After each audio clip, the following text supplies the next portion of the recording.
I, female 37, don't know what movie or book the niece, young grammar schooler, has watched or read, but when we arrived at sister-in-law's cottage on Christmas Eve, the little girl greeted us by saying that she was the princess and that we should only address her as Your Highness. I thought it was obnoxiously ridiculous but decided to keep out of it.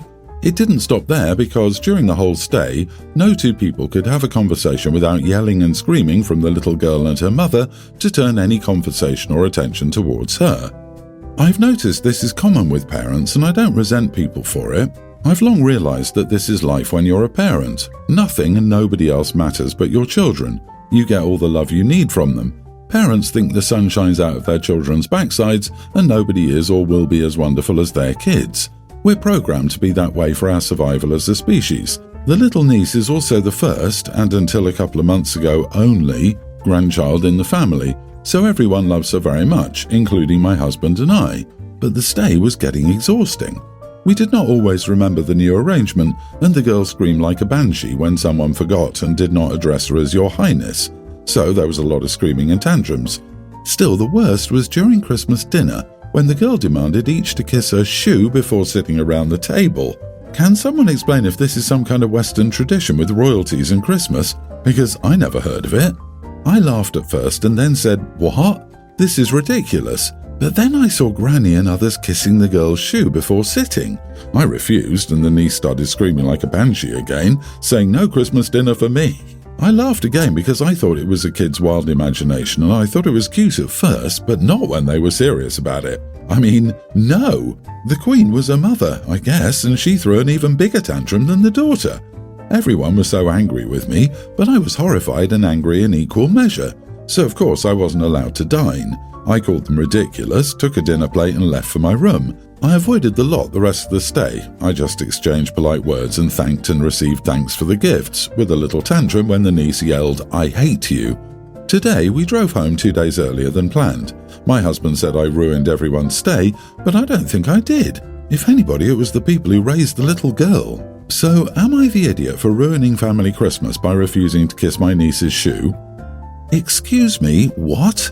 Kissing her shoe to be allowed dinner? Imagining 8 adults bowing down to the ground to kiss a shoe to be allowed Christmas dinner is just wild to me. Wild? You are not the idiot. Let's say you handled this better than I could. She's young and, in her words, just a princess. Where's the Queen to reel in her behaviour? Oh, sister-in-law threw an even bigger tantrum. I mean, we all know where the kid gets it then. The niece is a tiny monster and everyone is encouraging it. You do not need to go along with it. What the heck is wrong with your husband? Did he kiss the shoe too?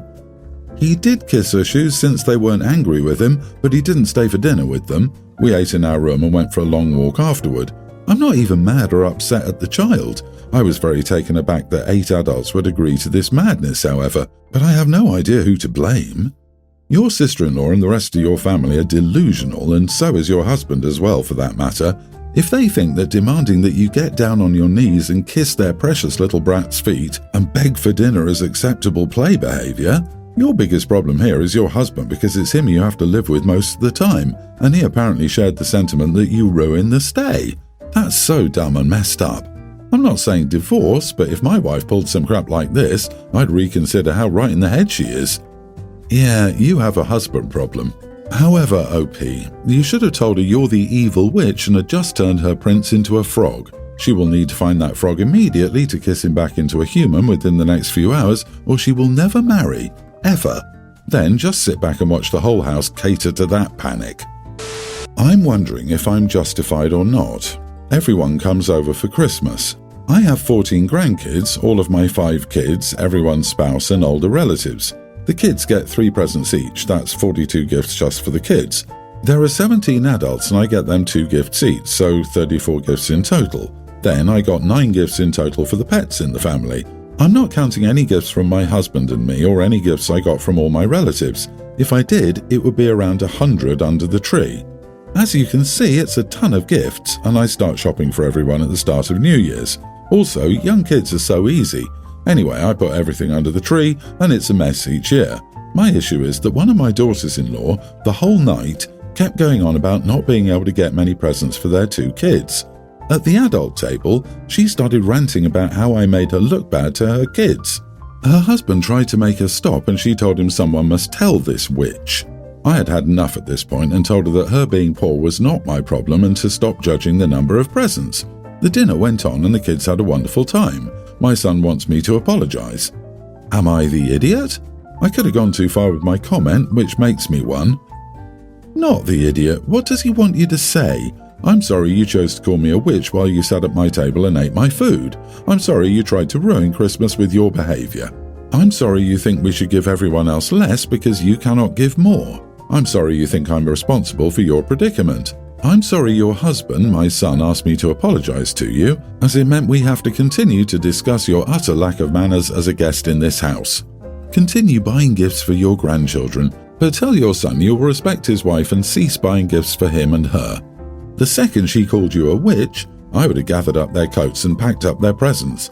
Instead of being grateful that her kids are getting presents, your daughter-in-law rants about you making her look bad, then insults you by calling you names in your home while eating dinner at your table. That's incredibly rude on her part.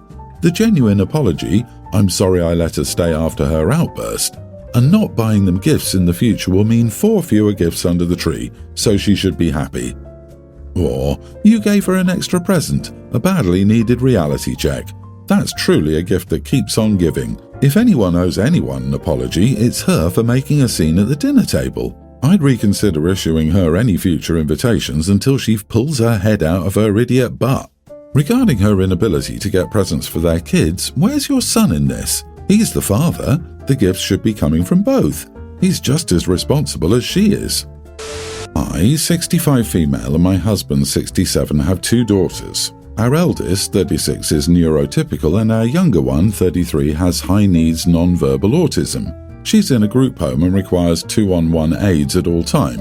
We bring her home every Christmas, but she cannot handle outsiders in our home, so we cannot have the assistance of aides, just as she doesn't like us in our group home because we don't belong there. She's like a toddler in an adult body, is incredibly strong and requires constant supervision.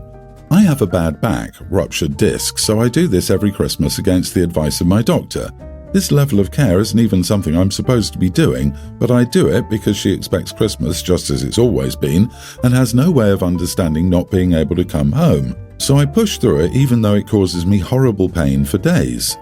My eldest daughter just bought her first house and wanted to be able to host Christmas. I felt horrible but told her, even though she was prepared to include her sister, that I couldn't properly supervise her in her house and she couldn't handle the disruption to her routine and expects Christmas just as it has always been, but we plan on seeing her new house just after the holidays. She proposed Christmas Eve instead, but that's not possible because I have to get the house ready for her sister, plus the extra travel to her house. She's over an hour away. That travel hurts my back badly, and I have to preserve what little energy I have for her sister for Christmas, and thought she would understand. She's upset and thinks, if I can tough out my back for her sister, I can do it for her too. I just can't do both so close together. I need to space it out. I appreciate she's had to make a lot of sacrifices her whole life, but her sister literally cannot understand. She can. Am I the idiot? OP, no, you don't appreciate that she's made many sacrifices her whole life for her sister. You just made it her responsibility to make those sacrifices, and I can guarantee you trot this line, she can't understand, you can, every time she has to make another sacrifice. Your other daughter is now an adult, living in a group home. You have an opportunity to make some changes, but you won't because it's easier to avoid the meltdown than it is to do something for her sister or even yourself. And I get that, but it doesn't change how negatively it's affecting everyone else. You are the idiot. If your autistic daughter has the mental age of a toddler and cannot understand, then why must her Christmas experience be on December the 25th? You're making a choice. You could bring the disabled daughter home on a non-holiday. She's non-verbal. She does not understand. Does she even know the date? You could have decorated early and given her the holiday experience on December the 15th. You've chosen to bring her to your home against the advice of your physician. It's a choice. Accept the consequences. Don't come here looking to be validated. You favor one child over the other. Your choice. You have chosen to cut off your older daughter. Objectively the case. OP is so set on this decision that OP is going against the doctor's orders to make it. The chips will fall where they will. As soon as I saw the 2-on-1 ratio, you are the idiot. That alone tells me your daughter is potentially a danger to herself and others at any given time. For people who don't understand, 2-on-1 ratios for ID residences do not happen unless the individual has very serious behaviours. This, and your older daughter is probably additionally upset because she sees the danger you're in and can't get you to part from it. You've already destroyed your back and are in constant pain. I hope you know that changing your tradition doesn't make you a bad mother. It wouldn't be failing your youngest. Taking care of your health will allow more time with everyone, including her. I'm 20 female, a nanny to 4 kids, an infant, a toddler, a preschooler, a pre-tween.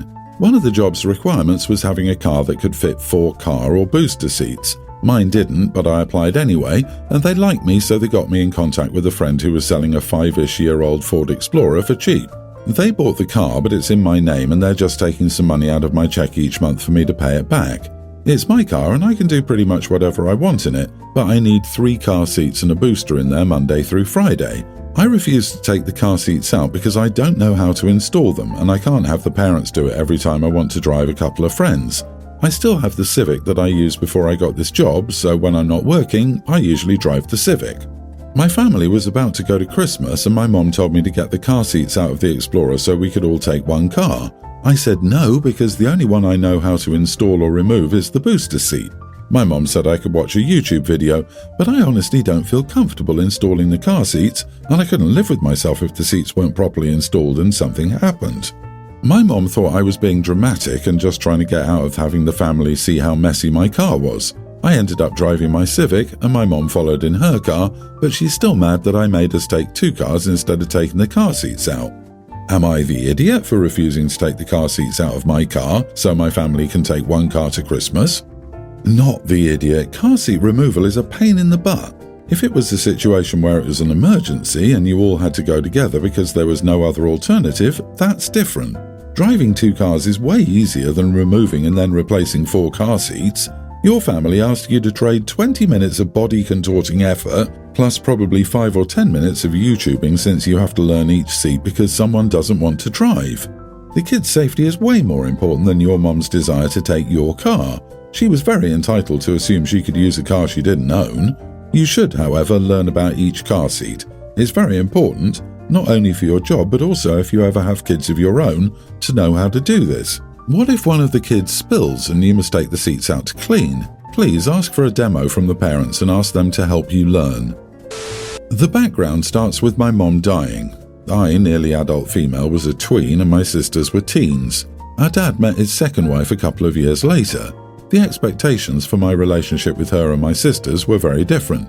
My sisters were expected to be civil, but it was no big deal if they weren't close. But almost everyone, minus my sisters and my mom's family, expected me to see my dad's wife as some second mother or maternal parental figure. They got married a year later. My dad's wife wanted me to divide Mother's Day between my sisters and maternal side with her. My sisters were not expected to do the same, but she would say she wanted to celebrate the day with her kid. She signed us up for mother-daughter things. She would get hurt when I didn't want to go and would never ask my sisters. She said she was raising me and wanted to be a mother in my life, but they were grown. I told her, and my dad on separate occasions, that I didn't want or need and wouldn't accept someone else into that kind of figure. I was ignored. I had a small run-in with my sisters when Dad was getting married because I said he shouldn't, and they said he should be allowed to move on and Mom would want him to be happy. When I explained what was happening, they realized why I felt that way. They tried talking to Dad, but it did no good. My dad's side of the family would all make comments that I was lucky to have another mother figure, or that I don't seem to give her the care and consideration she deserves. They would ask why I seemed to spend no time with her of my own free will, or why I was never loving toward her. My dad told me I should show her more love and affection, and he told me I made her feel left out when I didn't tell her stuff or when I made plans with others but not her. I know some people would love to have someone like this in their lives, but I want the same relationship my sisters have with her. But more is expected. So Christmas Day came and everyone was at our house for Christmas, minus my mom's family. My dad and his wife gave me a card from my parents, and my sisters got them with Dad and his wife. Then when it became time for family photos, we got one with the 3 of us and Dad, But then my grandparents wanted me in the family one with my dad and his wife, but my sisters weren't expected to be in it. I tried to step out, but my dad's wife said it wasn't a family photo without their kid.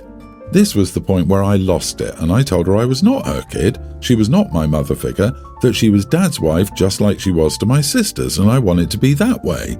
I said I didn't love her and hated how they all treated her like she suddenly became a parent to me. My sisters were on my side, but my dad was furious and his wife cried and cried harder as I continued. Am I the idiot for the meltdown I had on Christmas Day and making dad's wife cry? Not the idiot. They should have listened to you before the meltdown.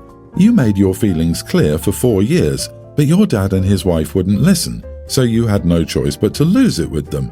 If there was the worst way to introduce a stepmom into the family, your dad found it. You're not a baby and shouldn't be treated as such. You're being expected to get over your dead mum, and it's not that simple. It sounds like dad's wife had a mother fantasy but had missed the window to have her own kids and wanted you to fill that role.